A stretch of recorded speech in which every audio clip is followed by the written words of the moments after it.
मित्रांनो, आजच्या व्हिडिओचं नाव आहे आपले दोष ऐकण्याची ही तयारी ठेवायला हवी. काय ते बघूया. आपण केलेल्या कामाविषयी कोणीतरी आपले कौतुक करावे ही प्रत्येकाची अपेक्षा असते. Very good. ते कौतुकाचे बोल असेल तर आपण खूपच आनंदी होतो. Very good. मात्र एखाद्या कारणामुळे टीका झाली किंवा दोष सांगितल्यास आपण निराश होतो. बघूया मित्रांनो पुढे काय ते. टीकाकाराचे तोंड बंद करण्यासाठी तसेच अनुकरण करू लागतात. आपले हे वर्तन योग्य आहे का? मात्र आजच्या घडीला प्रत्येक व्यक्तीला वाटते की त्याची प्रशंसा व्हावी. अरे बापरे. पण काही लोक बडाया मारून प्रशंसा करण्यात तरबेज असतात. बापरे. किंवा टीका करतातच किंवा दोष सांगतच असतात. कौतुक व टीका प्रत्येक क्षेत्रात, मग ती एखादा संस्था, कुटुंब, समाजात ऐकायला मिळेलच. असे प्रसंग बहुतेकदा एकत्र कुटुंबात घडतात. एकत्र कुटुंब पद्धतीत घडतात. सासू-सुनेचे भांडण व एकमेकीवर टीका हे तर जग जाहीरच आहे.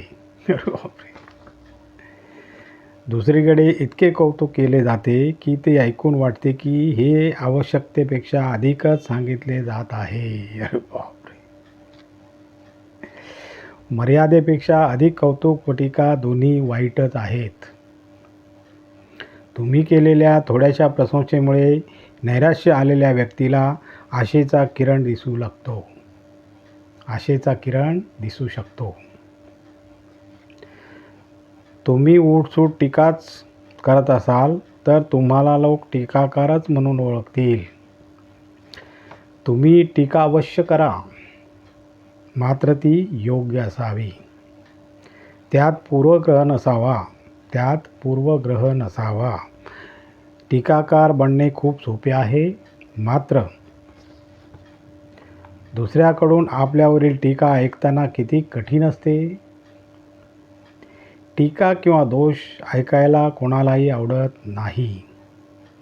पण तुम्ही कधी विचार केला आहे की आपला स्वभाव सुधारण्यात टीकाकाराची मदतच होते. अरे बापरे. Very good.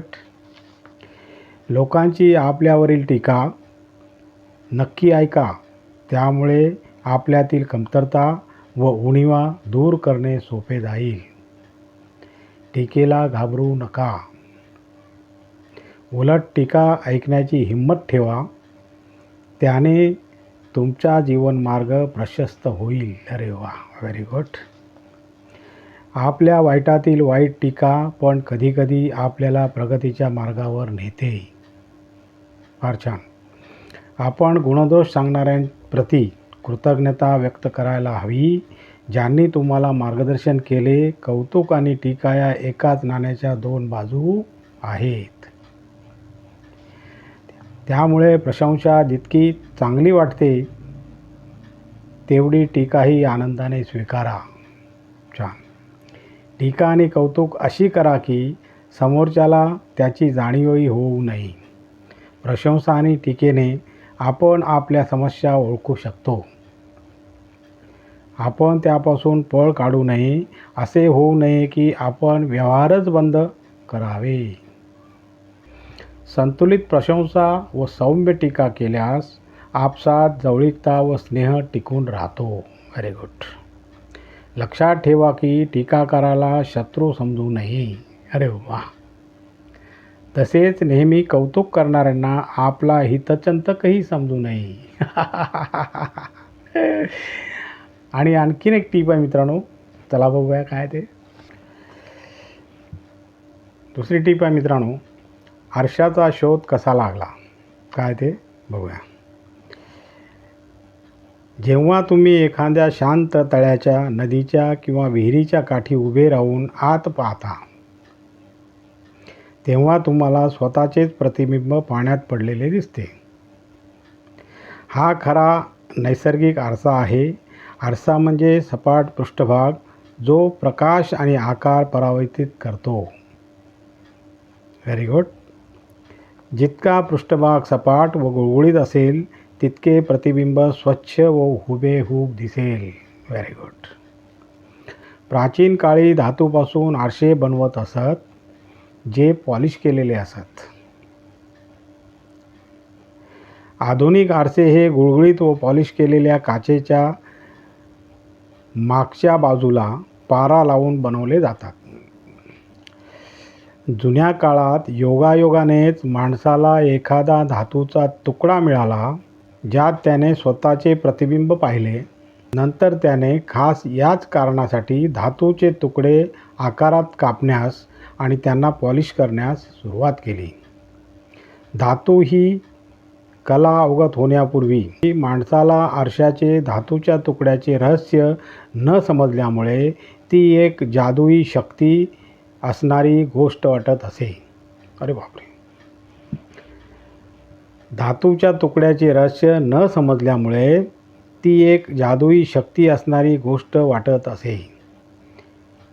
इतकेच काय, पण त्याची अशी समजूत होती की या धातूच्या तुकड्यात त्यांना त्याचे प्रतिबिंब दिसत असे ते इतर कुणाचे नसून त्याच्याच आत्म्याचे आहे. अरे बापरे. आरसा फुटला की आत्म्याला दुखापत होणार अशी एक समजूत तेव्हा होती. त्यावेळी ग्रीक व रोम व इजिप्तचा त्या संस्कृतीशी संबंध आला तेव्हा आरसा हा उपयोगी वस्तू म्हणून वापरण्यात येऊ लागला. त्यावेळी लहान लहान आकाराचे गोल आरसे बनवले जात. ते पितळ, तांबे, चांदी आणि सोन्यापासून तयार केलेले असत. व्हेनेटिशियन संस्कृतीतील लोकांनी पहिल्यांदा काचेपासून बनवलेला व एका बाजूला पारा अथवा टीन लावलेला आरसा शोधून काढण्यास यश मिळवले. इसवी सन 1300 पासून अशा प्रकारचे आरसे बनवण्यात आले. आणि अशा प्रकारे मित्रांनो आजचा आपला व्हिडिओ संपलेला आहे.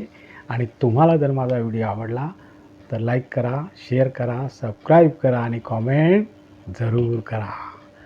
नमस्कार. जय हिंद.